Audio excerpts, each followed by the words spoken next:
Good evening and welcome to Have I Got News for You. I'm staying alert. I'm Joe Brand, although I am also staying alert. Are you alert, Ian?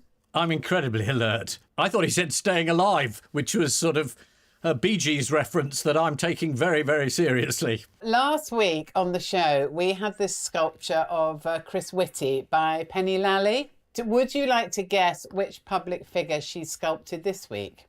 I can't imagine, since you're asking me the question. Oh, that's very good. Oh, wow. Yes, now that is good. And just a touch flattering. Let's hope you never turn that colour. I think it looks like you've just remembered you've got something really fantastic in the fridge for later. If only that were true. Now, in what historians will call week 8 of the first lockdown, Paul, how are you doing? I'm keeping my focus going by going for walks, and my mental health is absolutely fine. Sorry, I should have warned everybody I was going to do that. Why has Sculptor just done a head of Ian? Why hasn't she picked other people in the public eye? Maybe she didn't have much clay left and Ian's got the smallest head. How dare you? Now, on Ian's team tonight is political columnist Katy, who was due to get married on the 2nd of May. So apart from having to cancel your wedding and then end up being here instead of the Seychelles, how are you, Katy? Great. To be honest, Joe, I think even in my worst nightmare, I hadn't imagined that the Friday night of my honeymoon would be broadcast on the BBC. And on Paul's team is stand-up comedian Ivo Graham. Now, Ivo, you have quite a lot in common with Boris Johnson. You went to Eton and Oxford, and you recently had a child. And to be honest, I wouldn't trust you to lead us out of a global pandemic either. Unless you've got any suggestions, have you? No. I think the last thing anyone wants is another Eton Chancellor weighing in with their suggestions. OK, as we move on, as criticism Joe, when did she actually start sculpting this head? Do you know? Oh. He's really upset now. I can hear it in the tone. Do you want a sculpture of your own head, Paul? Yes. Now, in the news this week, as criticism of the government deepens, Health Secretary Matt Hancock refuses to do an interview unless it's given a very large vodka.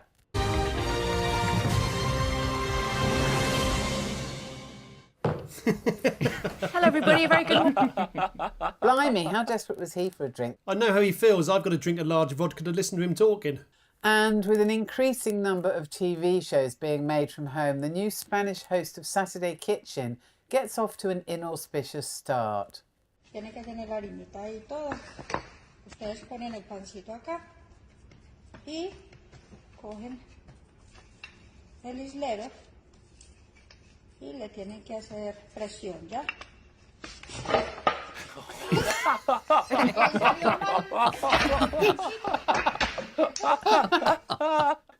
I spent that whole video trying to predict how that was going to go wrong, and you just didn't see that. No, that was brilliant. Let's get on with the show. And we start with the biggest stories of the week. Ian and Katy, take a look at this. That's the Prime Minister trying to work out where he is. Quick vodka, that might help.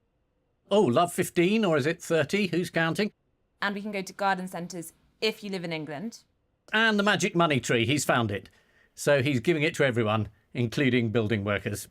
It's the most peculiar week. I mean, someone obviously briefed all the press and all the media at the beginning of the week saying, we're opening up, lockdown's easing, pubs open, schools, it's great, we're all back to work. And then by the end of the week, Boris is on Sunday night and says, no, none of that's happening at all. And then poor old Chancellor, he's told, the furloughing is going to end soon. And then he comes on and says, no, it isn't. So obviously the government can't even agree amongst themselves what's happening.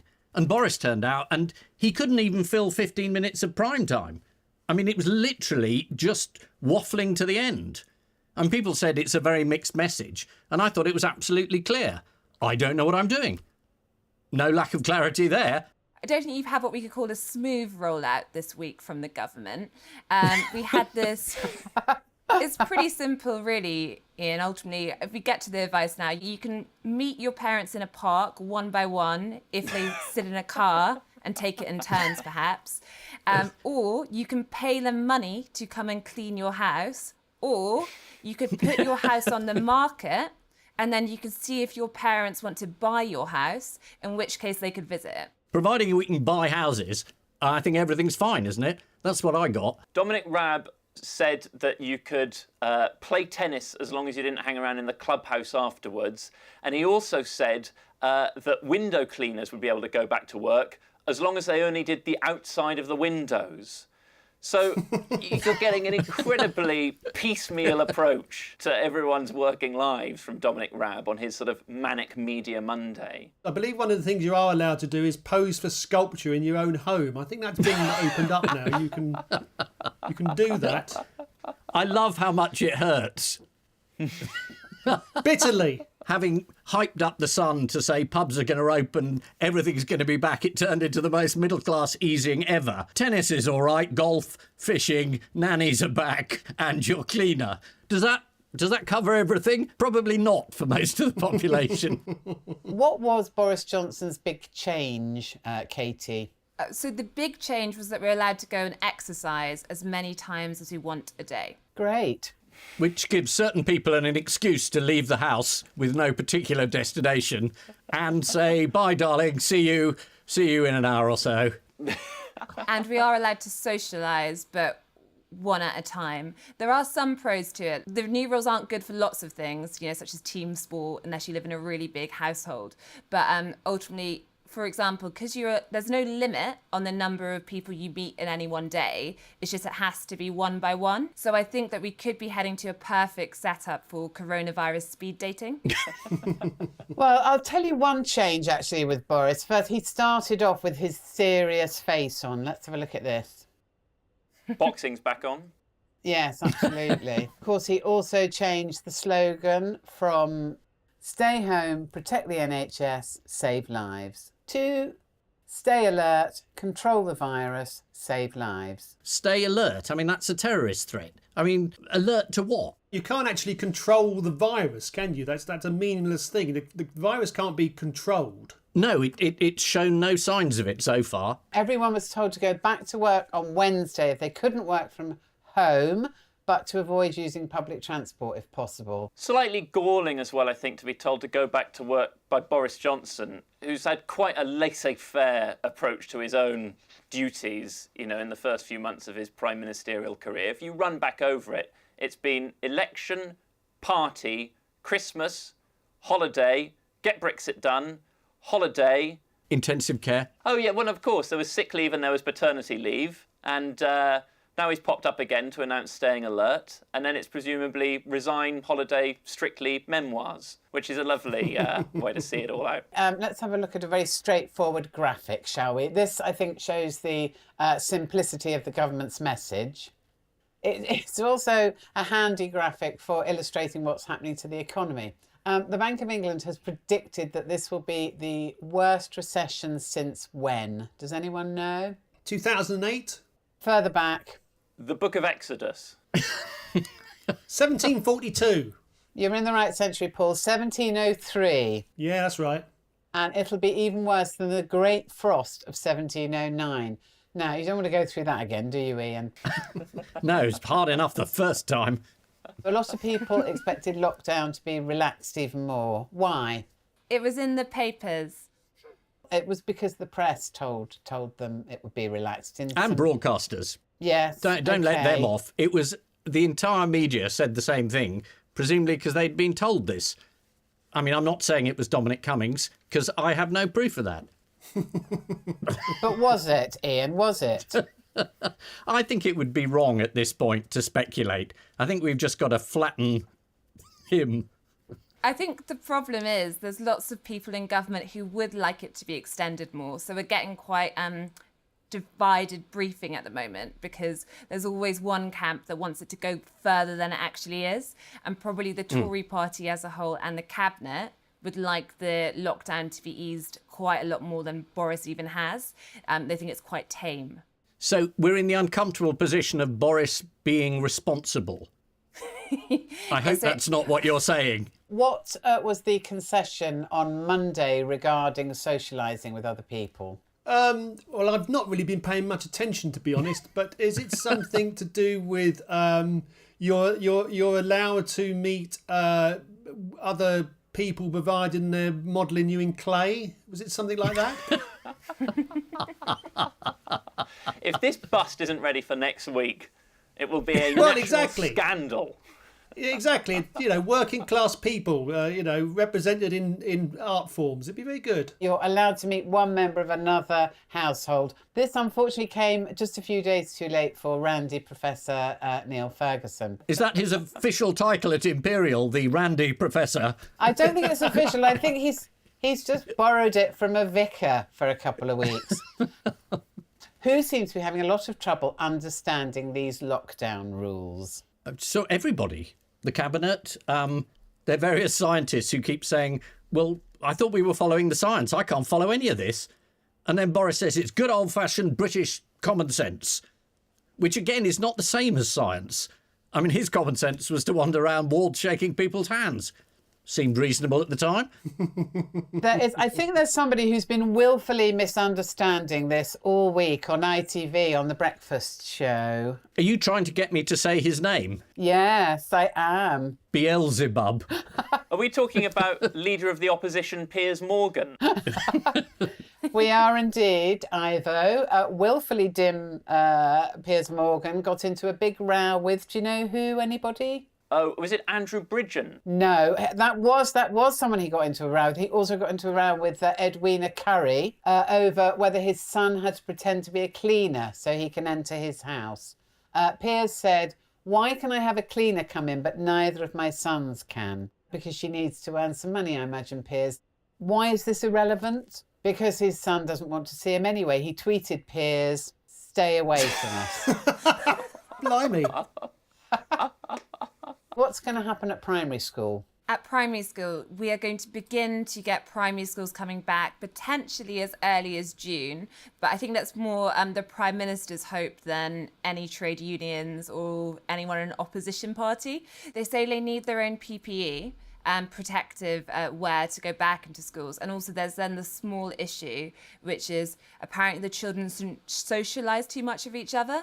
And teachers say that actually would be quite hard to police. That's right. I think teachers think it's impossible to keep children 2 metres apart. Although I'm quite surprised. I mean, don't they actually learn about metres at school with that kind of clicky wheel thing that they've got? Anyway. Now, don't you remember going with the clicky wheel round the playground? I remember that, and I was born in 1432. We don't have enough face masks, but do we have enough clicky wheels to open the schools again? I think maybe not. Well, I was taught in imperial measurements. It was all feet and yards and inches, and then as soon as I learned that, it all went metric. Up yours, thicko. That's the message I got. I think that sounds like quite a harsh school you've got there, Paul. Very harsh school. That was our school motto. Up yours, thicko. But it was in Latin. Up thickorumus. We had it on our school cap, written backwards, so when we looked in the mirror, we could see it the right way round. Do you think we could have "Up yours, thicko" inscribed on the sculpture of Paul that we've all jointly commissioned this episode? Don't put that idea out there, because that's what's going to happen now, isn't it? Across the forehead, Paul, as you yourself Yeah. described. Yeah, exactly. Super vobis densorum. I can see it now. You want to get some ointment for that? So, according to the Times, the head of the National Education Union suggested spraying children with disinfectant as they arrive at the school gates. Head teachers are insisting that they need to see the science that explains why children can't pass the virus on. Paul, what have the government pledged to do with the scientific advice? Ignore it. Well, no, rather unexpectedly, they've pledged to publish it all in the spirit of openness and transparency, and started this week with this document. If you take that down to a supermarket, you get a packet of fish fingers for nothing. Well, the bits that are missing allegedly cover scientists who were critical of some of the government's thinking. And Ian, how are rail commuters going to cope with train travel? With difficulty, I think. They keep disagreeing over whether you should put on more trains so that people will be more spread out, or cut the number of trains, which seems to be what they're doing, to discourage people from going at all. So I can't quite work out what you're meant to do. You're going to have to book a time slot to get on the train through a smartphone app when you're not using your coronavirus app or your Tesco's home delivery app or your Weatherstones app. Weatherspoons, not Weatherstones. What is Weatherstones? Is it anything? Oh, it's great. It's a pub with a library in it. Yeah, that's right. That's Waterstones and Weatherstones. What a great idea. They have now said you can get in someone else's car if they open the windows. So I think you're supposed to do shared car drives from outer London. If they open the windows. Does it matter whether you know the person or not? Can you just jump into the car when they stop at some traffic lights? Climbing through the open window. It's fine, Paul. No one will know what the guidelines really say anyway. Oh, yeah, you can say that's what it says. Yeah, exactly. How's it all going on the Isle of Wight? Well, they've got the app, haven't they? They have. So Matt Hancock delivered a thoroughly clear address about how you should stay alert unless you're on the Isle of Wight, in which case you should download the app, but you should still stay alert. According to The Guardian, there have been some teething problems. Yeah, that's what happens when you're getting on a bit. And the Track and Trace app is having problems too. Having Bluetooth on all the time runs down your battery. And if the app does recommend you get tested, the results won't come back for 48 hours. So it's all a bit useless, really. I mean, some of the testing has been pretty shoddy with 50,000 test samples having to be sent to the US to get the results. But do you know how they've been flushing out dodgy testing kits in Tanzania? Is it something to do with fruit? Yes, it is. Yeah, it's something to do with fruit and an animal as well. Yeah, I think that the Tanzanian government have decided they've got the better of the WHO by sending samples of fruit and maybe an animal and then finding out that they allegedly had coronavirus. Yes, basically they were suspicious that one particular testing kit was giving false positive readings. So they tested samples from a goat and a pawpaw fruit and both came back positive. So it's poor fruit. Yeah. So when you say in Tanzania, coronavirus really gets my goat, it actually means something. Yeah. Yes. This is the news that Boris Johnson has announced a roadmap out of lockdown. Actually, looking at the map, Boris, I think we took a wrong turn about 3 months ago. Community Secretary Robert Jenrick tried to clear up the confusion by saying, stay alert by staying at home. I'm always alert at home in case the doorbell rings with my crate of stout. The new rules say you should go to work if you can't do your job from home, although it's still not clear what to do if you're Matt Hancock and you can't do your job wherever you are. So, Paul and Ivo, here's your question. Yeah. It's simply this, on or off. I'm going to list some events or activities and I want you to tell me where on the scale they are, okay? So if you look at this, there we go.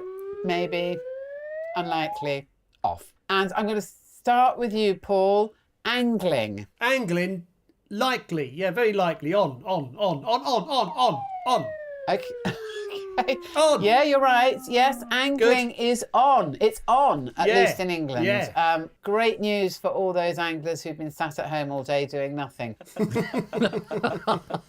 What advice is the Angling Trust giving to fishermen before heading off after 8 weeks of fishless lockdown? Get a prenup signed before you get married. It'll make things easier in the divorce. Well, actually, you don't realise, but you're quite near in some ways, because their advice is take some time to get your tackle in top condition. What is also now permitted in England as long as you absolutely do not touch your flagpole? Golf. Yes, golf does lend itself to social distancing. I mean, no one wants to be seen standing next to a man wearing a Pringle jumper. A man holding a tube of Pringles, well, very different matter. Although, according to the BBC, the traditional friendly four-ball is a thing of the past. I thought a 4-ball was what my cat, Colin, keeps getting.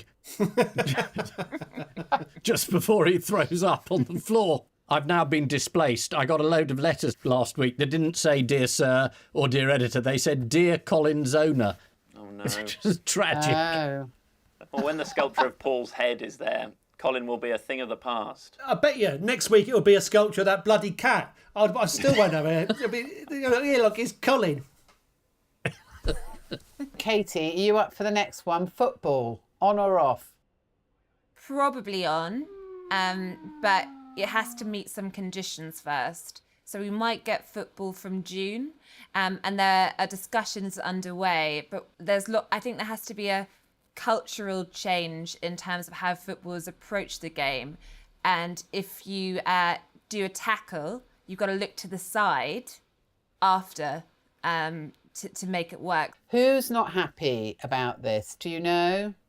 He doesn't work in the area of football. Ian, yeah, you don't work in the area of football, Ian. Come on.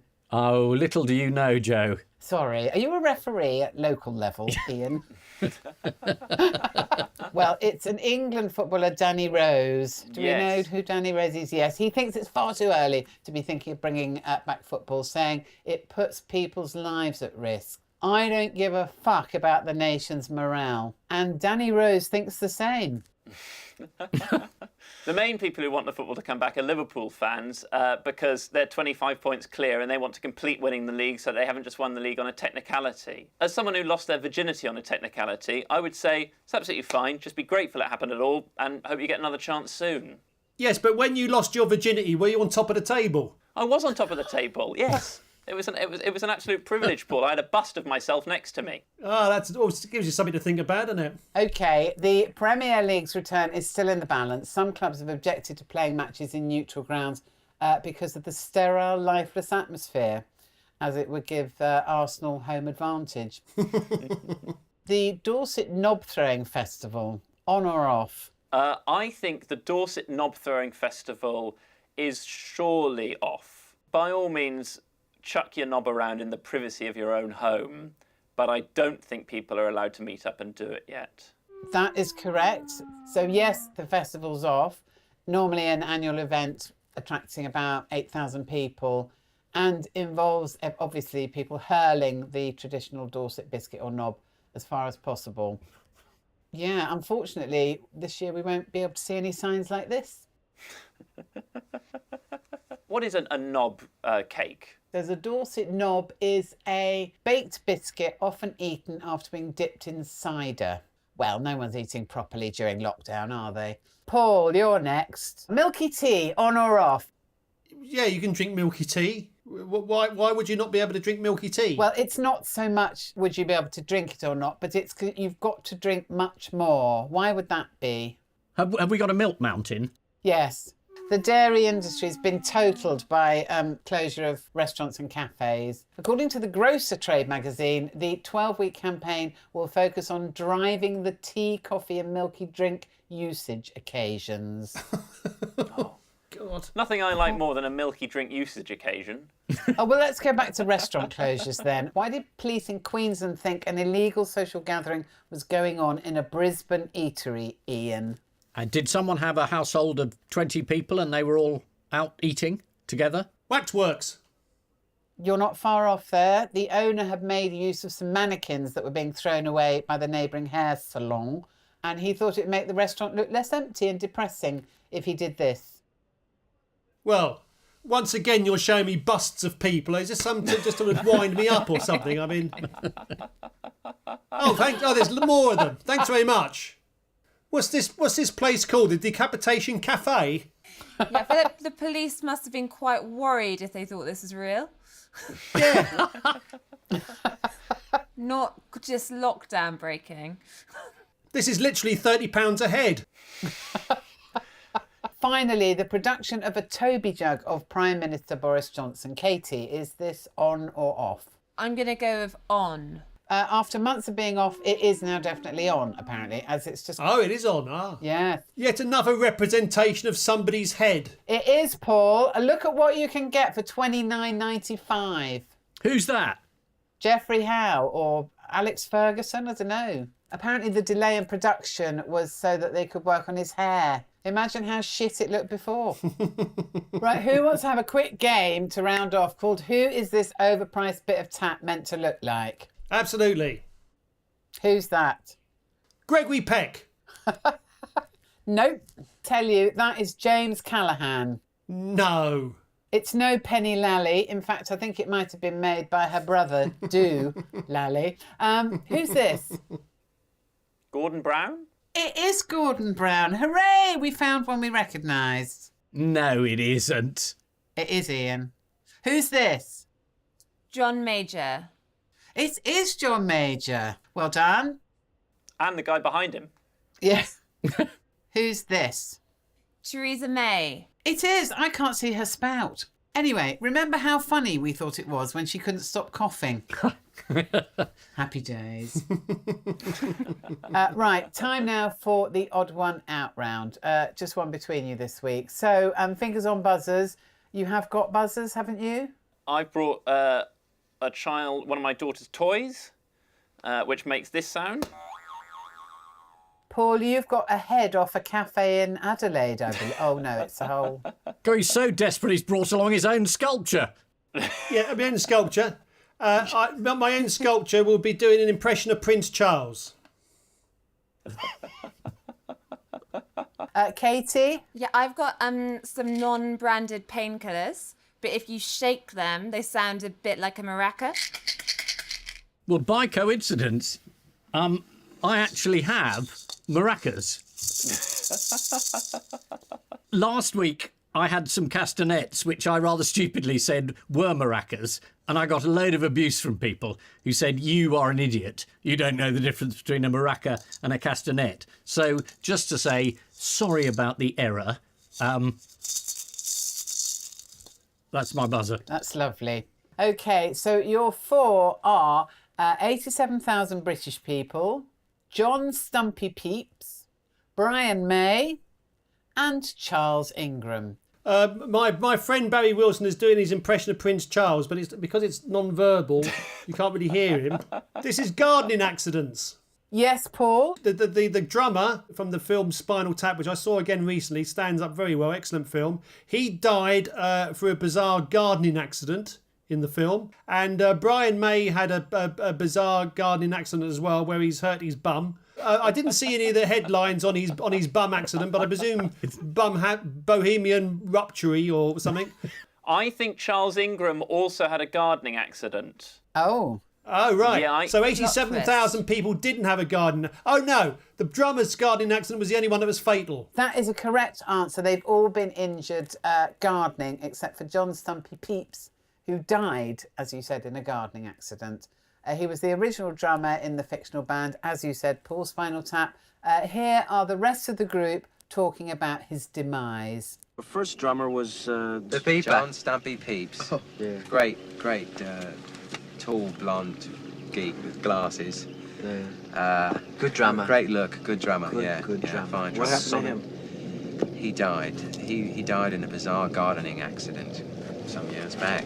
It's really one of those things. It was, the authorities said, best leave it, It's not unsolved, really, What has Martin Lloyd from North Wales been doing with a drum kit? Has he been taking it up Aberystwyth?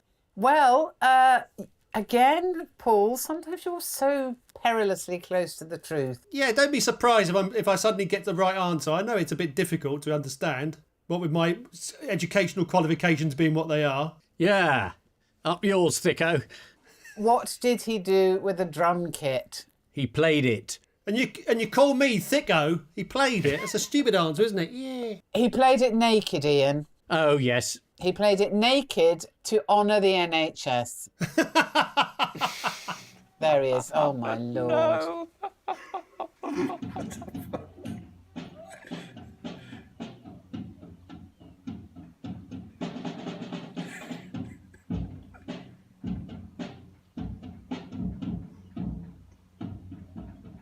What's the person next to him doing? Staying Phoning a the social police. distance. Well, 2 drumsticks, a chicken drumstick and a couple of rolls there, I think I could see. What did Brian May do to himself in his garden? Yeah, it was a very enthusiastic gardening accident where he tore his buttocks. You're making this up. He tweeted it during the week. I think it'll make its way into the papers soon. Once again, Ian's failure to follow Brian May on Twitter costs him dear. This is what Brian May said. I managed to rip my gluteus maximus to shreds in a moment of over-enthusiastic gardening. No, no, no, no, no, no. Oh, mamma mia, said Brian. OK, last year, 87,000 Brits suffered gardening injuries. What were the most common? I bet it's the slapstick thing of standing on a hoe and it coming up and hitting you in the face. A rake, I mean, not a hoe. I thought originally you were quoting rap lyrics at us. Paul Merton stands on a hoe. No, let me tell you, it's repetitive strain and joint pain. From bending to weed. I'm just adding some medical detail. Thank you, thank you. To balance out the rap lyrics. Straight out of Compton Burnett. I've set off my buzzer. I've enjoyed that so much. How did quiz cheat Charles Ingram injure himself in the garden?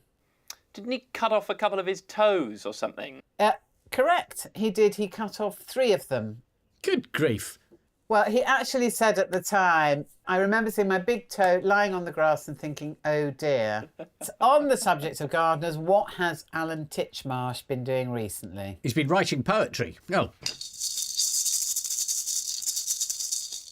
Correct, Ian. He has been writing poetry. And I'm going to show you a line from one of Alan's poems, and I want you to tell me what comes next. Here's your first one. Eternal Father, cure my doubts.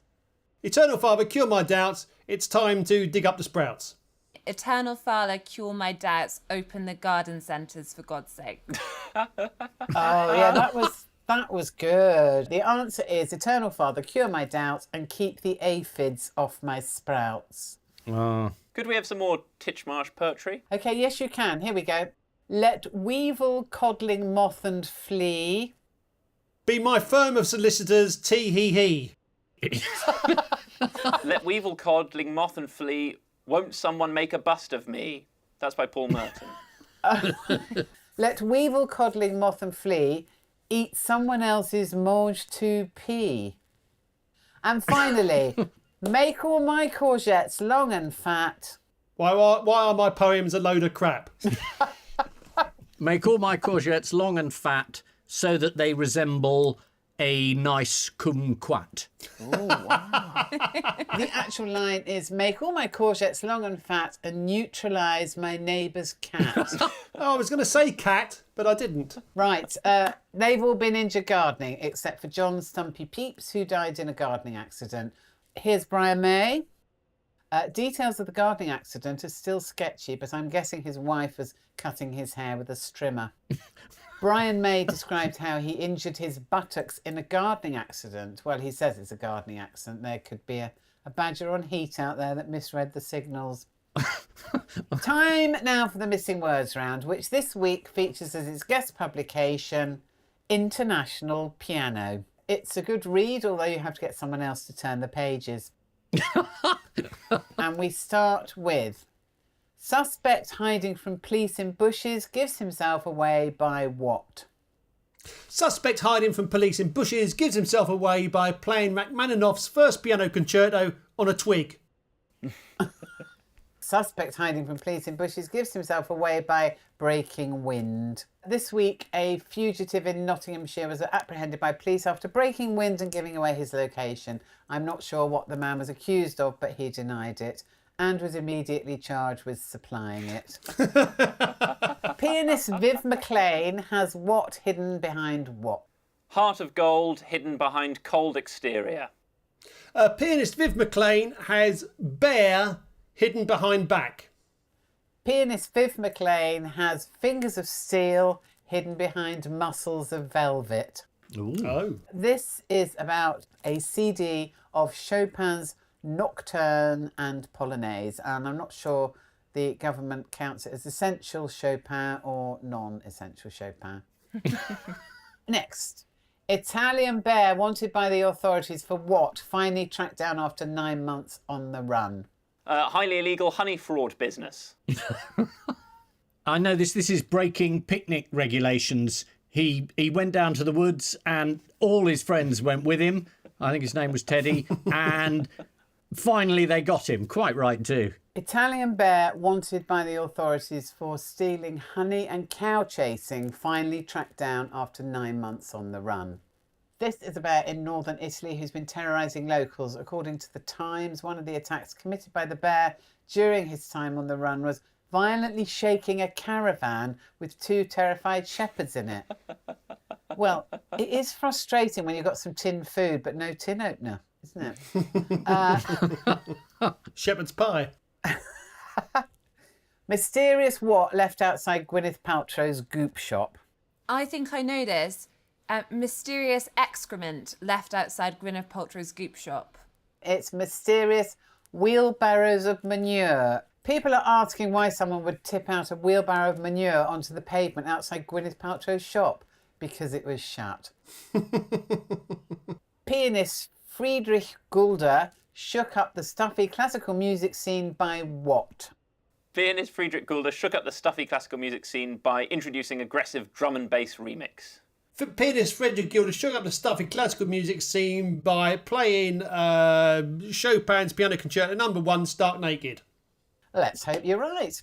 Pianist Friedrich Gulder shook up the stuffy classical music scene by abusing audiences and going to jazz clubs. Oh! This is an article from International Piano which includes this story. Gulder once sauntered into a Vienna bar and shouted, "Dry martini," whereupon the waiter, who thought he was speaking German, brought him 3 martinis. Things got worse when the waiter asked, "Is that what you wanted?" And Gulder said, 9. Mars invent revolutionary chocolate bar that what? That's also available on Earth. That helps you work, rest, play, and do your tax return. And the answer is Mars invent revolutionary chocolate bar that doesn't melt. This week, Mars filed a patent for a new heat-resistant chocolate bar. Mars have also updated their famous slogan, "It's now Mars a day helps you work from home if possible, otherwise go to work not using public transport. Rest in a park 2 metres away from anyone else and play, but only with a member of your own household." Next, millennials are bad at DIY because they keep what? Having to move flat due to the precarious living conditions brought about by the housing crisis. Accurate but not right, I'm afraid. That's my little moan now. Yeah, well, go for it. I can do a sort of boomer version where I say millennials are bad at DIY because they keep spilling smashed avocado all over the place. Millennials are bad at DIY because they keep hurting themselves. Yes, that's a very broad term for what I'm looking for. Millennials are bad at DIY because they keep sticking their fingers together. Luckily, the number of home improvement accidents among millennials is very low, as only 1% of them can afford a home. James Dyson denied permission to what? Turn his house into giant Dyson Airblade. James Dyson denied permission to extend his small holding. Sadly, no. James Dyson denied permission to build a waterfall in his garden. This week, James Dyson was stopped from building a waterfall at his £20 million mansion in Gloucestershire. Oh, boo-hoo, James. Just suck it up. And lastly, 9/11 was a bad time for what? Piano competitions. 9/11. It's terribly difficult to do. Really tricky time. Piano owners. And the final scores are Ian and Katy have 5 and Paul and Ivo have 5. Oh, Yes, what a lovely happy ending. That's nice. But before we go, there's just time for the caption competition. Open the churches. Boris Johnson regrets setting up zip wire over nunnery. Angry nuns shoot at heaven. Hang glider suffers nun shot wounds. Hey! Nun rebellion. Not so superior now, mother. Sisters are shooting it for themselves. And on that note, we say thank you to our panellists, Ian Hislop and Katy Balls, Paul Merton and Ivo Graham. And I leave you with the news that as people find alternative ways to get back to work, one man thinks his new mode of transport doesn't have quite the same impact.